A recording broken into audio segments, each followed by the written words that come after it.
Okay, ఇంక నేను disturb చేయను. Sorry for everything. కానీ ఎప్పుడైనా కనిపిస్తే నా కోసం ఒక ఆర్టిఫిషియల్ స్మైల్ చాలు.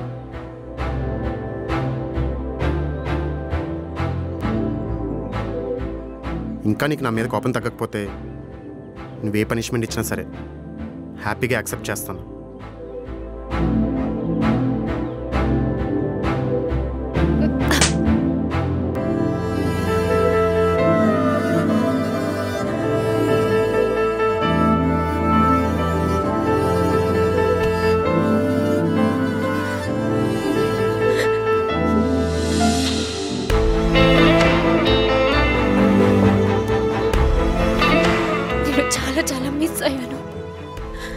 ఐఎమ్ సారీ చందు, నేను వదిలేసి వెళ్ళినందుకు.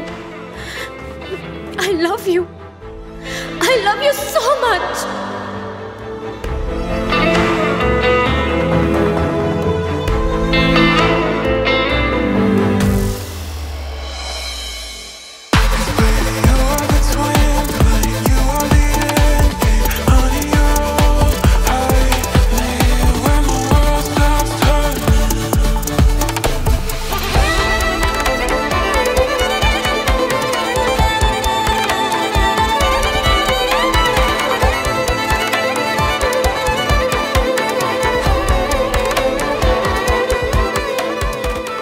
నేను మంచి సీన్లో ఉన్నాను, మళ్ళీ చేస్తాను. ఇది సినిమా కాదు మా, బడ్జెట్ ఉంటే ఓటీటీ సిరీస్లో ట్రై చేయొచ్చు. నేను మళ్ళీ చేస్తాను, పెట్టే. నెక్స్ట్ ఏమైంది? ఏమై ఉండొచ్చు అనుకుంటున్నారు? డెఫినెట్లీ బోనా నీ బొక్కలు ఇర్చేసి ఉంటుంది. మీరు ఎప్పటికీ నేను చాలా తక్కువ అంచనా వేస్తున్నారు. You have to expect the unexpected. Thank you so much Aarti.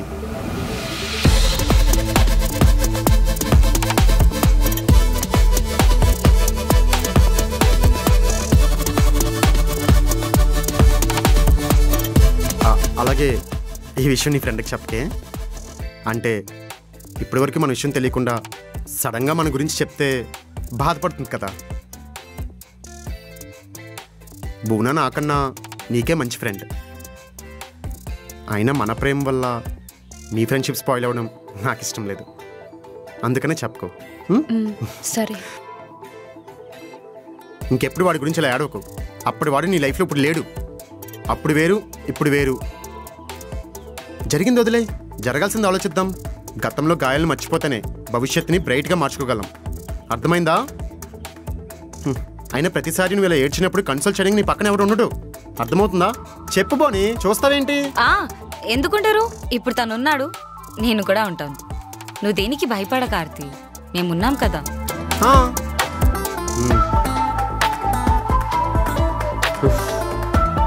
సరే సరే, ఇంక చాలు, వెళ్దామా?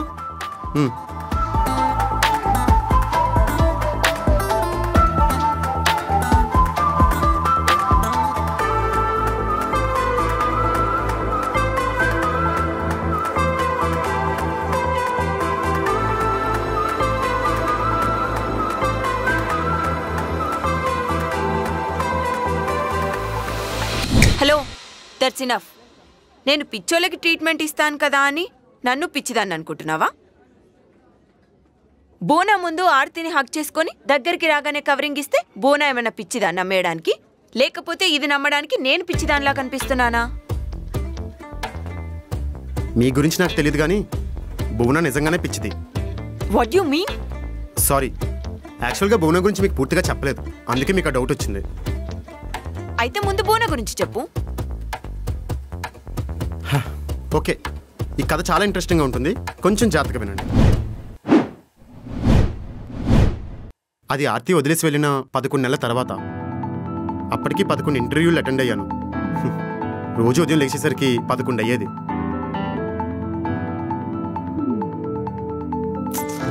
ఈ 11 గోలేంటి? మ్యాటర్కి రా. సారీ. ఎరా, ఏ టైంకి లేచేది? కొంచెం కూడా డిసిప్లిన్ లేదా? దాని మీద పెద్ద ఇంట్రెస్ట్ లేదు. ఉండదు. ఎందుకుంటుంది? ఏదైనా జాబ్ ఉంటేనే కదా. టైంకి లేవడానికి ఇంట్రెస్ట్ వచ్చేది. రెగ్యులర్ మిడిల్ క్లాస్ సినిమాటిక్ ఫాదర్లా మాట్లాడకు నాన్న. ఇప్పుడు నువ్వే తిడతావు, రేపు జాబ్ వచ్చాక నువ్వే పొగుడతావు. అవసరమా? సినిమాలో చూపించేది రియల్ లైఫ్లో చూసే బాబు. అలానే సినిమాలో చూపించేది ప్రతిదీ రియల్ లైఫ్లో అప్లై చేయకూడదు బాబు. ఈ మధ్య నీకు బాగా ఎక్కువైందిరా. ఈ మంత్లో జాబ్ రాలేదనుకో, నెక్స్ట్ మంత్ రోడ్డు మీదే. నా కొడుకు రోడ్డు మీద ఉంటే మీరు ఇంట్లో ఒక్కరే ఉంటారు. అదేంటే? అవును, నా కొడుకు రోడ్డు మీదకి వెళ్ళిపోతే నేను కూడా వెళ్ళిపోతా వాడితో పాటు. చూసావా, అది అమ్మ ప్రేమ అంటే. నువ్వు ఉన్నావు, ఎందుకు చెప్పు? ఎప్పుడు చూడు జాబు జాబ్ అని సావగొడతావు. రే, ఏంట్రా నాన్నతో ఆ మాటలు? ఆయన ఏం చేసినా నీ ఫ్యూచర్ కోసమే కదా. చూసేవేంట్రా, అది నా పెళ్ళం అంటే. అమ్మా, నువ్వు ఎవరిని సపోర్ట్ చేస్తున్నావు అమ్మా? ఉంటే ఇటుండు, లేకపోతే అటుండు. ఒరే, బయటికి వెళ్ళాలన్నా డబ్బులొద్దా? అమ్మా, నువ్వు నాన్నవైపు ఉండమ్మా. మీ ఇద్దరిని విడగొట్టిన పాపం నాకెందుకు చెప్పు? ఏమే ముదిరిపోయి నా కొడుకు చూసావా? అన్ని మీ పోలికలే. ఇద్దరు ఒక్కటే. వాళ్ళు బయటికి సరదాగా ఉన్న లోపల నా ఫ్యూచర్ గురించి బాధపడుతున్నారని నాకు తెలుసు. వెంటనే ఒక జాబ్ చూసుకోవాలని ఫిక్స్ అయ్యాను.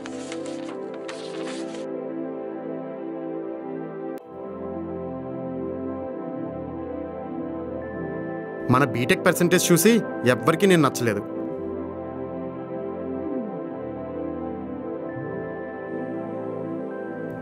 రోజుకొకటి మారిపోయే కోర్సులు చేసే ఓపిక నాకు లేదు. ఏం చేయాలో అర్థం కావట్లేదు.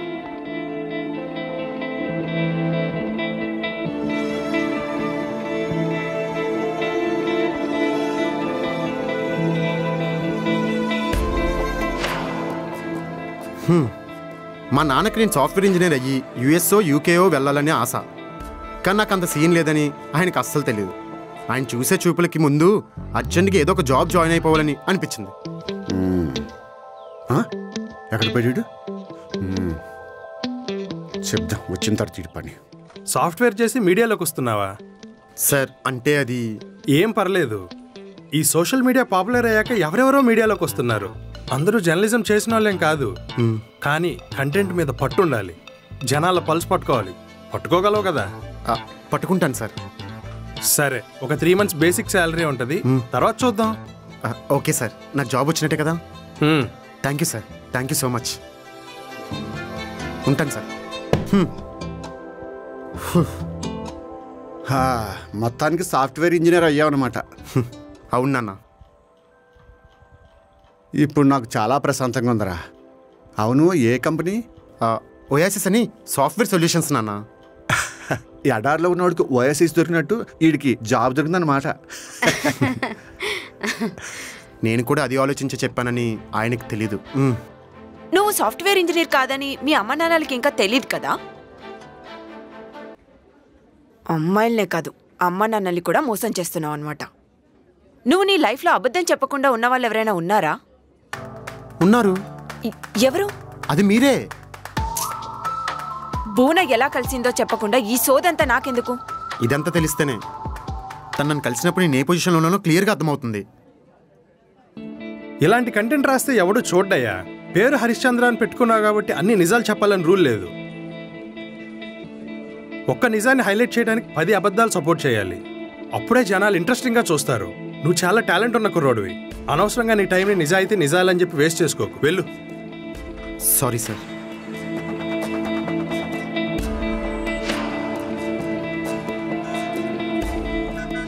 లైఫ్లో నిజాలు లేవు, నిజాయితీ లేదు. కానీ ప్రొఫెషన్లోనైనా సరే నిజాయితీగా ఉందామనుకున్నా. నాకు అది సెట్ అవ్వదని అర్థమైంది. లైఫ్ చాలా బోరింగ్గా తయారైంది. నాకు కొంచెం టైంపాస్ కావాలి.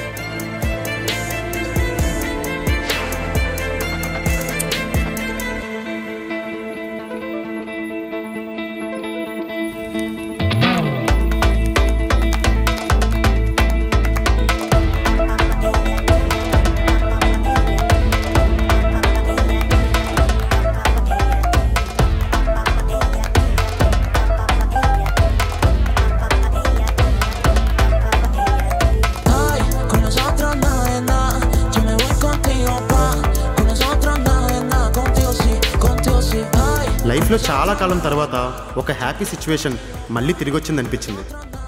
వెయిట్, ఇది మీరు ఫస్ట్ టైం కలిసినప్పుడు కాదు కదా? నో, బోని నాకు ముందు నుంచి ఫ్రెండ్. మధ్యలో వైజాగ్ వెళ్ళిపోయింది. మరి బీటెక్లో ఏం జరిగింది? బీటెక్లో ఏం జరుగుతాయండి, కంబైన్ స్టడీస్ తప్ప. అవి మాత్రం చాలా సిన్సియర్గా చేశాం. కాలేజ్ టైంలో నాకు పెద్దగా ఫ్రెండ్స్ లేరు. నా ఫీలింగ్స్ షేర్ చేసుకోవడానికి ఎవరూ లేరేమో అనిపించేది. అలాంటి టైంలో బోనా నాకు పరిచయం అయింది. సో బోనితో నేను అన్నీ షేర్ చేసుకున్నాను. ఒక అబ్బాయి ఒక అమ్మాయితో ఏం షేర్ చేసుకోగలడో అన్నీ. ఇద్దరం చాలా సిన్సియర్గా చదువుకునేవాళ్ళం. నా లైఫ్లో నాకున్న బెస్ట్ ఫ్రెండ్, నన్ను బాయ్ ఫ్రెండ్లా ట్రీట్ చేసిన ఫస్ట్ గర్ల్ ఫ్రెండ్ బోనియే.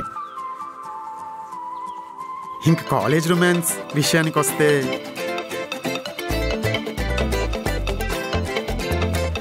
చాలు, అలాంటి సీన్లు చెప్పాల్సిన అవసరం లేదు. అంటే మా ఇద్దరి కెమిస్ట్రీ గురించి మీకు ఐడియా వస్తుందని. వచ్చింది, బాగా వచ్చింది. మరి మీకు గ్యాప్ ఎందుకు వచ్చింది? వాళ్ళ ఫ్యామిలీ వల్ల తను కూడా వైజాగ్ షిఫ్ట్ అవ్వాల్సి వచ్చింది.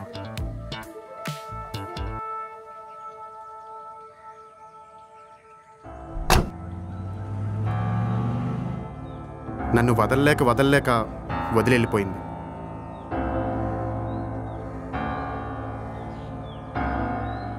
తర్వాత ఆ ప్రాసెస్లో వీడియో కాల్స్ నార్మల్ కాల్స్ అయ్యాయి. ఆ నార్మల్ కాల్స్ కాస్త వాట్సాప్ చాట్స్ అయ్యాయి. తర్వాత పండగలకి, స్పెషల్ డేస్కి గ్రీటింగ్ కార్డ్స్ అయ్యాయి. ఎవరు దూరం పెట్టారు? అఫ్కోర్స్ నేనే. దూరంగా ఉన్న వాళ్ళని తలుచుకుంటూ కూర్చుంటే ఇక్కడున్న వాళ్ళు ఏమైపోతారు? ఇన్ఫ్యాక్ట్ భువన వెళ్ళిపోయిన తర్వాత నా లైఫ్లో కార్తీ వచ్చింది. Oh okay. So first Bona, next Aarti. Aarti వెళ్ళిపోయిన తర్వాత మళ్ళీ బోనా వచ్చిందా? ఎగ్జాక్ట్లీ. కానీ ఫస్ట్ భువన కాదు, నా 10th క్లాస్ అమ్మాయి. అబ్బా సరే, నువ్వు కన్ఫ్యూజ్ చేయకుండా పాయింట్కి రా. బోనా కలిసింది, తర్వాత ఏం జరిగింది? బెస్ట్ ఫ్రెండ్స్ చాలా కాలం తర్వాత కలిస్తే ఏం చేస్తారు? మహా అయితే మందేస్తారు లేదా చిందేస్తారు. బ్రేకప్ అయిన వాళ్ళు మళ్ళీ కలిస్తే కాఫీ తాగుతారు. కానీ మేము రెండింటికి మధ్యలో ఉన్నాం కాబట్టి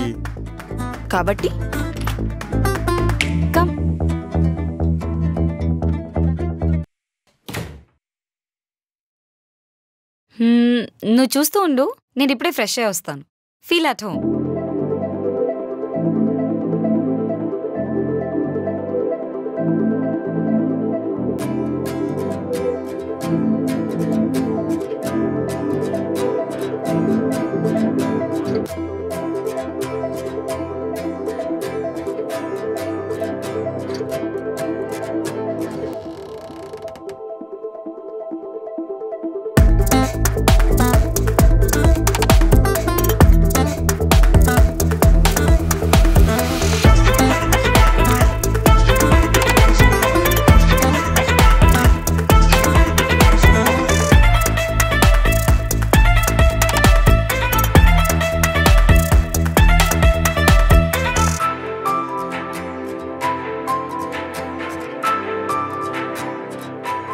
చాలా బాగుంది. ఇల్లు చాలా బాగుంది. నువ్వు బాల్కనీ చూడలేదు కదా, దా చూపిస్తా. హే, నైస్ బాల్కనీ. నిన్ను మళ్ళీ కలవడం చాలా బాగుందిరా. నాకు కూడా. అవును, మధ్యలో కాల్ చేయడం ఎందుకు మానేసావు? ఎందుకంటే ఏం చెప్తాను చెప్పు, నా సిచ్యువేషన్, సినారియో, సరౌండింగ్స్ అలాంటిది. అది సరే, అయినా నువ్వెందుకు చేయలేదే? అంటే నువ్వు కాల్ చేయడం మానేసావు కదా, నన్ను మర్చిపోయి ఉంటావని నేను చేయలేదు. అప్పుడు నేను రెగ్యులర్గా అందరు అబ్బాయిలు చెప్పే అబద్ధాన్నే చెప్పాను. నిన్నెలా మర్చిపోతానే? అంటే నన్నిక మర్చిపోలేదా నువ్వు? లేదు. నాకెందుకో నీ మాటలు నిజం అనిపించట్లేదురా. కానీ నీకు తెలియని నిజం ఒకటి ఉంది, నేను ఇంకా నిన్ను మర్చిపోలేదు.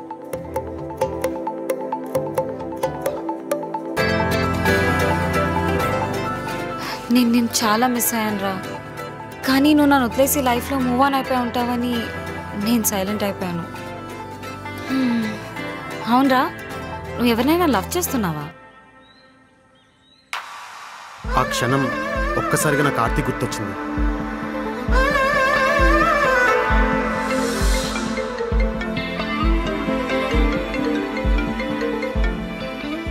ఆమా, వస్తున్నావా? వస్తానమ్మా, దారిలో ఉన్నాను.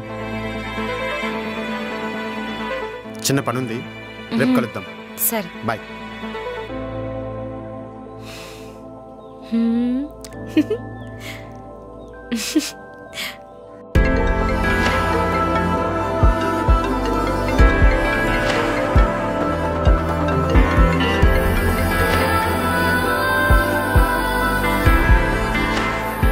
ఇప్పుడు నేను ఒక్కసారి ఓకే అన్నానంటే భువన నన్ను ఎప్పటికీ వదిలిపెట్టదు.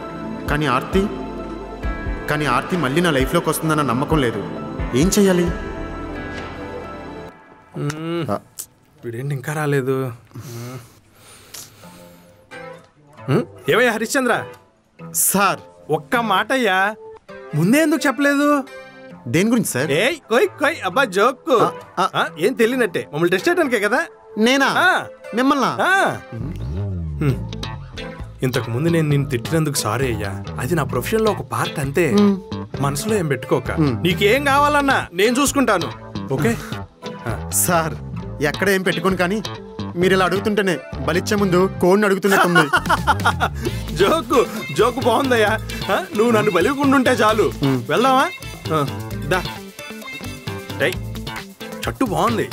ఎవరిపై దా.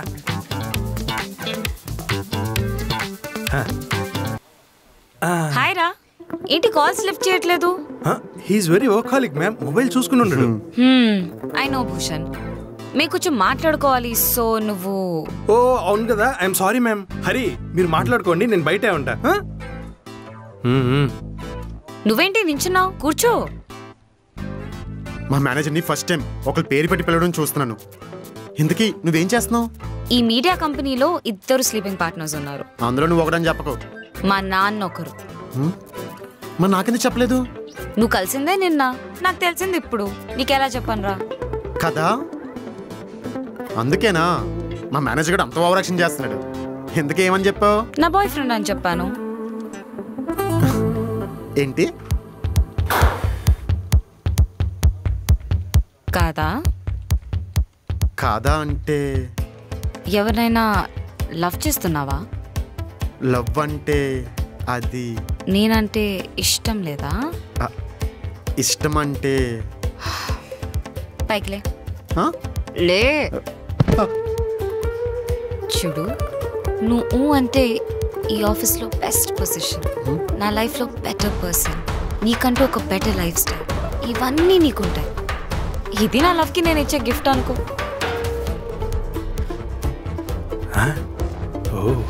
Deep discussion. రేయ్, ఏంట్రా నవ్వుతున్నారు? పని చూసుకోండి. నేను పని చూసుకుంటా. కానీ రిటర్న్లో నాకు నీ ప్రేమ కావాలి. నాకు నువ్వు నాతో ఉండడం కావాలి. నా పాత హరి నాకు కావాలి. ఊ అంటావా? ఊ అంటావా? లైఫ్లో మంచి పొజిషన్, ఇష్టం లేని జాబ్ అయినా కష్టపడిన పోస్ట్, కావాల్సినంత జీతం, ఇవన్నీ వస్తుంటే తిరిగి రాని ఆర్తి కోసం ఆలోచించడానికి నేనేమైనా అమర ప్రేమికున్నా కాదు కదా? ఎస్, మన ఇద్దరి మధ్యలో ఎవ్వరు రాకూడదు. ఒకవేళ వస్తే ఇద్దరిని పొడి చేస్తాం.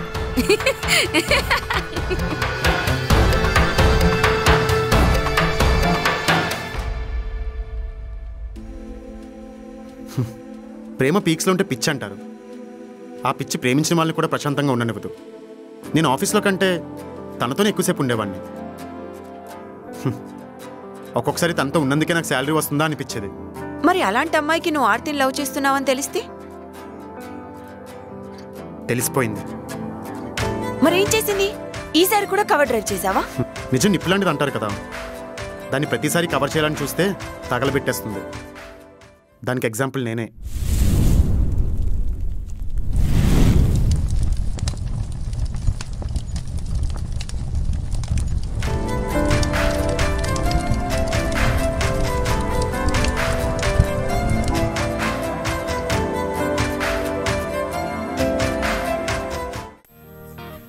టెంపర్ మూవీలో ఎన్టీఆర్ చెప్పినట్టు జీవితం ఎవ్వరిని వదిలిపెట్టదు, అందరి సరదా తీర్చేస్తుంది. ఇప్పుడు నా సరదా కూడా తీర్చేస్తుంది. అయినా వీడేంటి ఎంత పీస్ఫుల్గా హ్యాపీగా ఉండడం ఆలోచిస్తున్నారు కదా. నేను మేనేజ్మెంట్లోని పిహెచ్డి చేశానండి. బోనీతో అంతా సెట్, లైఫ్ సెట్ అనుకునే టైంకి ఆర్తి తిరిగి వచ్చింది. సరే ఇదంతా మామూలే కానీ ఎలా అని థింకింగ్ కదా. సింపుల్ అండి, ఇప్పుడే యోగా క్లాస్కి వెళ్ళొచ్చి మెడిటేషన్ చేసుకొని ఫ్రెష్ అయ్యి జిమ్కి కూడా వెళ్ళాలి.